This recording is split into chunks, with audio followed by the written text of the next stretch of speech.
That would be history already in the building tonight, as President Donald Trump becomes the first sitting U.S. president ever to attend a Super Bowl game live. When we come back, we'll make our Vice President suggested that if the Supreme Court rules in a way that you don't like, they can just enforce it by themselves. Do you agree with that? I don't know even what you're talking about. Neither do you. Who are you with? HuffPost, sir. Who? HuffPost. Oh, no wonder.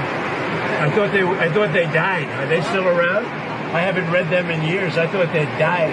All right, go ahead. Who else? A couple of court losses, Mr. President, and J.D. Vance said judges aren't allowed to control the executive power. What's your take on that? Well, we're going to see what happens. We have a long way to go, and we're talking about fraud, waste, abuse, and when a president can't look for fraud and waste and abuse, we don't have a country anymore. So we're very disappointed with the judges that would make such a ruling, but we have a long way to go. We have to find all of the fraud that's going on. We have tremendous fraud, tremendous waste, and tremendous abuse, and theft, by the way. And the day you're not allowed to look for theft and fraud, etc., then we don't have much of a country. So no judge should frankly be allowed to make that kind of a decision. It's a disgrace. And we're flying right over it right now. So we thought this would be appropriate. Even bigger than the Super Bowl. This is a big thing. Almost everybody now has assented to that. Attention on board. Ladies and gentlemen, if you could please direct your attention out the right side of the aircraft.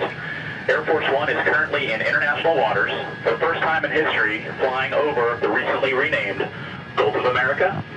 Please enjoy the flight, and we are now about to head westbound to Super Bowl 59. Wow, he did that well. That's a good job. He did. Isn't that nice? You know, what about make America great again, right? That's what we care about. Okay, here we go.